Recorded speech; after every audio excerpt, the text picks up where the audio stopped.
Buddy, welcome along.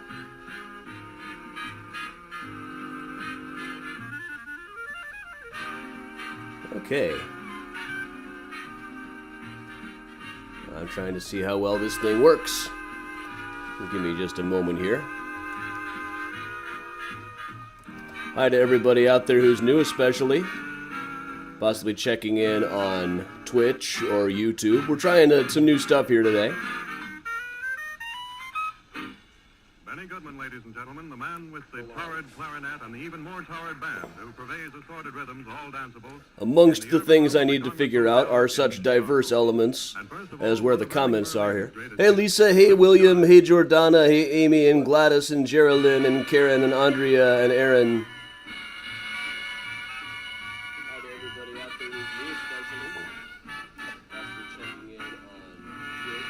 especially. Okay, hit that button. Welcome along, everybody, especially those of you new. If you're tuning in, you can probably scroll past the first couple of minutes where I just say good morning to everybody. But I'm Adam Seltzer from Mysterious Chicago Tours.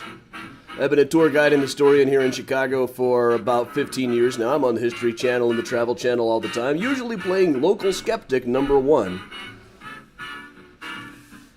All right, now while I try to find where I can see the comments.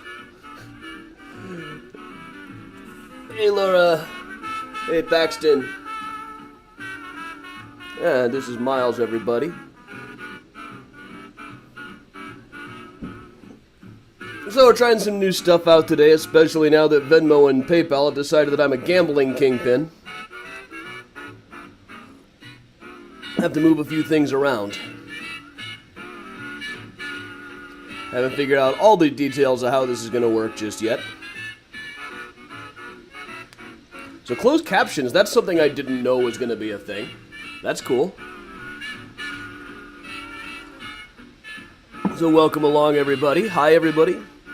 I'm Adam Seltzer, Chicago historian. I'll go ahead and briefly plug some of the upcoming stuff right now. Tomorrow night, Thursday, April 8th, 8 p.m., Splendor and Scandal on Prairie Avenue. Followed on Sunday morning by a virtual architectural boat tour. So glad everybody's here. I'll give it a couple more minutes for people to show up before I really get started. I'm still trying to figure out, we're working on this software that lets me restream to other places at the same time, which is pretty cool. But I'm not sure if I know if there's a way that I can see where the comments are coming in or what's going on anywhere else.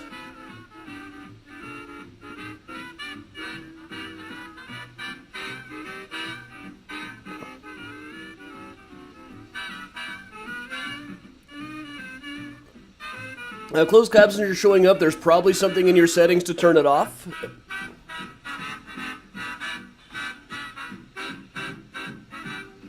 Hey, Brenda. Hey, welcome to a special afternoon mini tour. We're just doing a quick one today. Patreon is fine, Sandy. Patreon's fine. PayPal and Venmo got mad about the raffles. I can't do raffles anymore.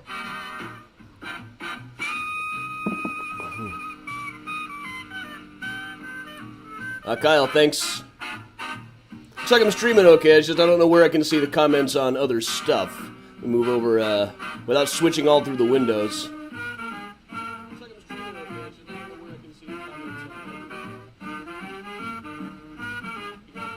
Oh, I can see a few of you here. Hey, Gene. Hey, Mishta. Hey, Jordana under a different name. So, I just gotta watch out because now I've got audio on all of these places.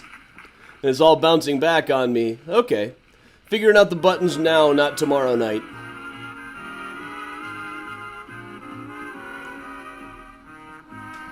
No, closed captions, that's cool. YouTube is probably go to youtube.com/Adam Seltzer. Well, I quit PayPal too now. Well, they quit me.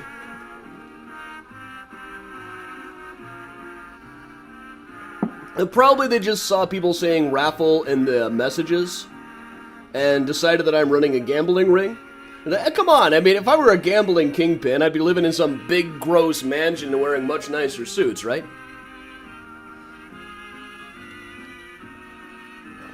So yeah, this is really just a multi-streaming test, but I did think that while I was at it, I would go ahead and do a little miniature tour.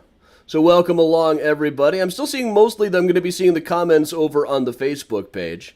But I'm glad everybody's here. Welcome along. I haven't figured out all of the buttons of how to make this work the way I want it to yet, but we'll see. So, welcome along. If you still want to keep contributing and you've been using PayPal and Venmo, you can either switch to these two or join the Patreon. The Patreon still works. But welcome along to anybody's new. I'm Adam Seltzer from Mysterious Chicago Tours. I even show up in the occasional conspiracy theories now and then. This one was about the H.H. Holmes book. Some conspiracy theorists who believe that serial killers aren't real. They're just something to make people afraid of men. I was planted to get you closer to the truth, while reinforcing the overall lie. I've also written a number of Chicago history books, including H.H. Holmes, The True History of the White City Devil. That's the one that got me in all the problems. Ghosts of Chicago, now a rare collector's item. I Put a Spell on You, which is, back in the old days, I wrote middle grade and young adult novels for a living. But we do, starting about a year ago, when everything started shutting down and I couldn't do walking tours anymore, I switched to doing virtual. Since then, we've done mini tours every single day, over 400 of them now, plus Sunday mornings and Thursday nights, we do full-length tours. The upcoming ones are Thursday night, Splendor and Scandal on Prairie Avenue, the old millionaire district in Chicago, followed on Sunday by a virtual architectural boat tour. So, let me go ahead and scroll down. We're going to do a bit of a virtual tour, one that I don't normally include even when we do the virtual ghost tours of the Congress Hotel in downtown Chicago. That Benny Goodman music you were just hearing was Benny Goodman live right inside of this building back in 1936. Now, this has become a fairly haunted place in Chicago. When I started doing ghost tours back in the mid-2000s, it was really not that well known, so I kind of got to watch in real time as the ghost stories about it grew and developed. Some of them I know right where they came from and exactly who made them up. But this was an interesting case. When we first started investigating it, we were able to find a lot of people with first-hand stories, which is really unusual at haunted places, and also a lot of historical stuff that backs it up. Didn't back up everything. Like some people were saying that Al Capone used to own the place, which they say about pretty much everywhere in Chicago. That certainly wasn't the case. But you can see it's a very nice building. Here's an old video of me walking inside. I haven't been able to film proper virtual tour footage of this one. Places haven't been open to the public during pandemic. This chair that I'm about to walk past here, back about 10 years ago, was a favorite of William Henry Harrison. It was in the White House. I don't know how much time he would have spent sitting in it. Dude was only president for a month before he croaked. But here's a nice, spooky old hallway that we can walk down. There's the Congress Hotel is kind of falling apart. Most of it was when I was there. I think they fixed it up a lot since then. But there was always this escalator we'd go up to a hallway that smelled like roast beef mixed with ass and cigarettes. Every hall had its own peculiar odor in this place at the time. And for a while, they were just kind of letting us have the run of the place. They were complaining that their location was too bad, so they weren't getting any business. I mean, it's right on Michigan Avenue. But this is a hall leading to the Florentine Room.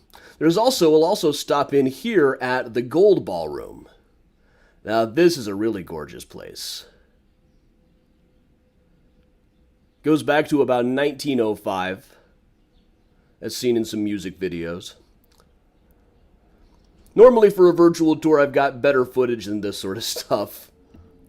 The Congress Hotel, I haven't been able to get new stuff, so we'll just tell the stories. There are a number of ghost stories here. One that security told us they'd been hearing a lot about was one that they called the Shadow Guy. And this was like a shadowy figure people would see. If on TV, they'd call him a shadow person, which I think is a little too cartoonish. But they'd even recently had one guy call and say, "There's something in my closet, some kind of shadowy thing." And they said, "Well, sure, can you open up the door?" And he's like, "No." So by the time they went to check it out, of course, there was nothing there. The guy had already packed up and left. Briefly before, a whole bunch of Marines had run down to the front desk in their skivvies, demanding that they be brought to another room. They seemed to notice a pattern that the people who saw the shadow guy tended to be people associated with the military. Because of that, the most logical ghost story behind it would be that it was Captain Lou Ostein, a Spanish-American war vet who was probably the first person to die under violent circumstances in the hotel. One night while he was staying here in the hotel, he was fresh out of the Spanish-American War, suffering from night terrors, probably a form of PTSD. He would wake up screaming. One night while staying in this hotel, he woke up, perhaps not realizing that what was going on was a dream. He had grabbed a pistol off of his nightstand and shot himself in the head. Just to make it a little bit more of a ghost story, the next day was supposed to be his wedding day. It could have been night terrors. Maybe they just made that up so the bride-to-be wouldn't feel too bad that he shot himself before going through the wedding. But the Congress Hotel was a star in its own right by the 1920s. Movie stars stayed here, presidents stayed here, opera singers tried to kill themselves here with astonishing regularity. There was a tunnel that connected it to the Auditorium Theater across the street. The tunnel is still there. It's bricked off now. For a while, one of the security guards and I had a plan to get some pickaxes and try to bust our way in. Never quite came around. The grounds where it stands have been said to be haunted since long before the place was even built. There was a custom house here in 1871 that had a widely reported ghost. And also gangsters stayed here quite a bit. You hear that about every place. This one is fairly well documented. Greasy Thumb Guzik had a place here for a while. Vinny the Schemer Drucci had a place here for a while. Tony Jenna was living here for a bit. Capone never actually lived here, but a call was placed to his estate in Miami before and after the St. Valentine's Day Massacre from somewhere in the Congress Hotel. So one thing, this is also kind of serves as a lesson for what to do and what not to do on ghost tours. While we were walking around this place, we looked inside of this hole in the wall behind the gold ballroom and saw this thing that looked like a hand jutting out of the wall, grabbing onto a crossbeam. And we kind of joked, hey, it looks like a hand. But then blow up the picture, damn, that doesn't look like there's 4 fingers and a thumb on this thing. And for a while, we theorized it was a glove that got plastered over, and now it's deteriorated enough that I don't think it could have been a glove. But I would show this picture and say, now, this is probably just nothing, but there's also an old legend that a workman was walled up inside of the place during a labor dispute. So this could be the hand of Drywall Dave reaching out towards freedom. And I thought it was pretty obviously a joke, but then that ghost story went all over the internet for a while. You gotta be careful on ghost tours. When people repeat stories, they don't always add the tee-hee-hee at the end of it. But that was actually taken on what I think was probably the first investigation of the place back in 2005 or 2006. This is us walking around here. In the foreground there is Hector. He was my bus driver for a long time. Also my podcast partner off and on, currently my neighbor. Here's another shot. Some people would say these are ghosts. What these are, they call them orbs. For a while it was very popular in ghost hunting to say that these things turning up on your digital pictures were ghosts. Actually, they are ghost farts. In these cases, these are dust particles. But one thing they told us, the security guards, more than one security guard told us that there was a guy they would occasionally see in this ballroom that looked like, they described him as a hobo with a wooden leg, or a peg leg. We started calling him Peg Leg Charlie, because what else are you going to call a peg leg ghost? But years later, I found out it wasn't quite at the Congress Hotel, but it was a few blocks south. There was a guy and his wife named Charles Kramer. He was a circus clown, a circus high dive act and a clown. He and his wife were also con artists on the side. They talked a couple of tourists into renting an apartment with them for a few weeks, then killed them and took their money. Now, he was eventually caught and taken to jail and then escaped and was never seen again. Could have drifted his way back here. And also, just the icing on the cake, dude did have a peg leg. A crude wooden leg. He even had a good joke about it. One time, he was when he was on trial for murder, he said to the warden, "Hey, do you know they can't hang a man with a wooden leg?" And the guy said, "No, I don't believe I ever heard that rule." I said, "Nope, they've got to use a rope." Of a murderer with a sense of humor. But this hallway actually leads up to the place where a lot more stuff got reported over the years, a place called the Florentine Ballroom. The Florentine Ballroom, there was also... Now, this is about what it looks like. It's from the older section of the building, probably goes back to 1893 or 1894. And eventually security started messing us with stuff on this, but for a while, well, here's a picture of the ballroom one night. Here's another picture of me from that same night, and the weird thing is behind me is this shadow. Now here's that wall again, there's nothing actually there, this was the same night, there's no statue or... Okay, looks like we're back now.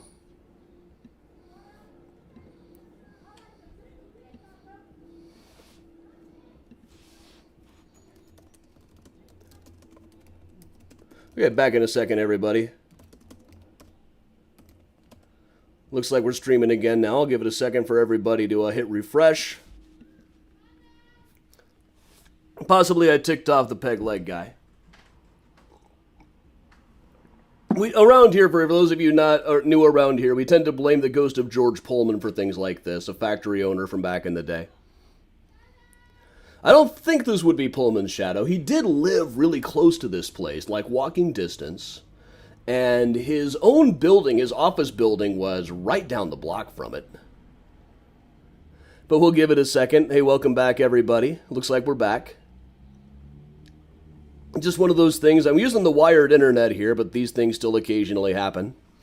So how far did I get? I'll see the comments about 15 seconds later, but can someone tell me...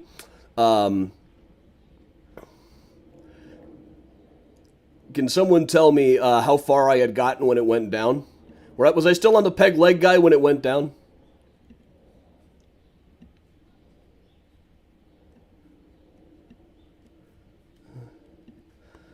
No, we'll see. Okay, well, so we'll get back to the shadow in a second here. My shadow, from the light source, my shadow should be someplace else. My shadow should be against the other corner. Also, it should be much larger than that.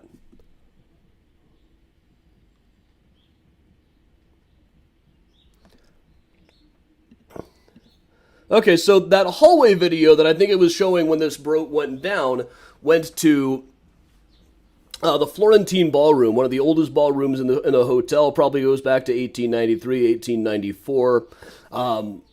It's had more sightings. There was even one old-time security guard who would not go into this place because he tended to get spooked. So this is a picture taken one night. Here's a picture taken from the same night with this shadow up against the wall.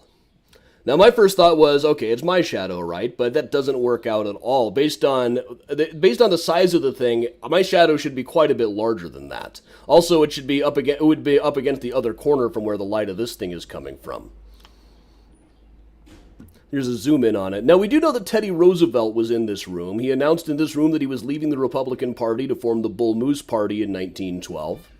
So I like to imagine this is a picture of me with the ghost of Teddy Roosevelt. And I say imagine because, you know, the guy who sent this to me might have faked it. There's a million ways that you can do that. I didn't see anything in the exit data that was a red flag. But these things are not difficult to fake. And, you know, there could be some other light source or some other explanation for how this could really be my shadow. Based on the size of the thing, I don't really think so. I don't think that's the explanation anyway. But there's a thing going around in the ghost hunting world called era cues. The idea is that if you play music from a ghost's era, maybe that will induce the ghost to show up. So one night when I was running the tour out here, somebody asked me, well, do you know what kind of music Teddy Roosevelt would have had?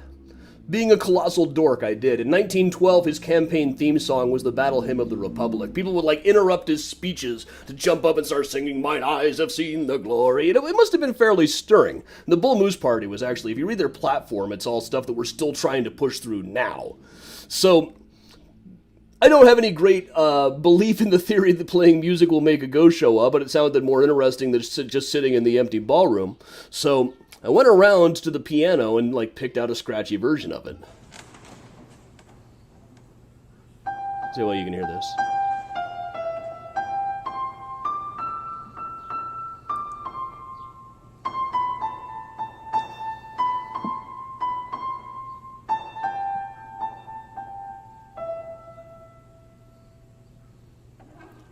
So that first time I tried it, nothing happened. It just sounded really cool, especially with the lights out. For the video, I had the lights on. But playing that little bit of music, dee dee dee dee dee dee dee dee dee dee dee, in a dark ballroom was pretty cool. So I decided, oh man, I'm going to do this every time I come in here. So I did. I must have played it in there dozens of times. There were a couple of occasions when I stepped away, and then there'd be another piano note. It was never the right note to come next in the melody or anything, but I guess nobody ever said these things knew how to play the piano. Now, one trick is, by this time, the staff had started where it was getting to know us really well and had occasionally started to play tricks on us. Like one time we came into the place, there was a little message board sign where the letters had been rearranged to say, "You will die." Like, well, duh. Give me a date and time, and I'll be a little more impressed. But there were quite a number of stories about this place. There's an old legend among the staff that there was a mob murder in the service hallway that runs alongside of this place. And I've never been able to verify that, but when the mob kills somebody in a service hallway, it's not like they're filling out paperwork. So one night I came into this place and I was just getting spooked. I mean, when you go to places over and over, you do notice there's just like a different atmosphere sometimes. Most of the times I would go in here, walk around in the dark, and I'd just be having a good old time. But this time I was getting freaked out. I felt like someone was tapping my shoulders. I kept feeling that chill down your spine feeling. And I thought, okay, I'm just playing with my own head. I'll go turn on the light. Everything will be okay. Turn on the light switch. Just as my hand gets towards it, we hear this bang coming out of the service hallway. It was a gunshot. And I don't mean we heard a loud noise. I mean we heard a gunshot. I hit the deck. I thought one of the other ghost tour guides in the city was coming to get revenge on me or something. We spent like half an hour trying to figure out what could have made that noise. Never found a thing. And thereafter, we heard it again a couple of times. Then one time we heard a firecracker go off. That time I knew what had happened. That time it was just the staff messing with us. But over that time was about when it was starting to become more famous as a haunted location. You started seeing things come out where they were saying that specifically the haunted room that you can rent here is, I can't remember which number it was, but they just pulled it out of their ass. You started seeing things saying that the movie 1408, the Stephen King short story and the subsequent movie, were based on this. I know exactly who made that up and when. You started seeing things saying that H.H. Holmes can be traced here, used to stalk his victims through this place. I know exactly who made that up and when. Those ones weren't me. The only ghost stories I can really take credit for around here, or take the blame for, I guess, is the hand of Drywall Dave reaching out towards freedom. But that's just a little sample and a little test so I can see how this works over here on by re-switching over to YouTube and to Twitch. Kind of cool that we're getting closed captions now. That's a new thing. So one more quick plug for upcoming events. Tomorrow night at 8 p.m. we'll be doing Splendor and Scandal on Prairie Avenue. Then on Sunday morning, virtual architectural boat tour. Now these ones were, unlike the Congress Hotel stuff, these were filmed specifically as virtual tours. And it's the same sort of setup. We have a mixture of video and still photography, and also ephemera and old pictures and stuff. But they were more made specifically to work like this. Hopefully the ghost of George Pullman will not mess with the internet connectivity issues again. But everybody, once again, thanks a lot for joining me today. I'm Adam Seltzer from Mysterious Chicago Tours. Thanks for joining me for this special bonus mini tour. If you're new around here, we do mini tours, at least on the Facebook. I'll experiment with reblogging a mobile and live tomorrow. But every single day at 10 o'clock Central Time, we do a morning mini tour. Then every Thursday at 8 p.m. and Sunday at 10 a.m., we do these full-length tours that run about 45 minutes. And then we just kind of hang out and talk for a long time. So everybody, thanks a lot for joining me. I'm Adam Seltzer from Mysterious Chicago Tours. See you back next time. Tell your friends on Twitch if you've enjoyed this or like the idea of it. Come back tomorrow night for Splendor and Scandal on Prairie Avenue. Thanks, everybody.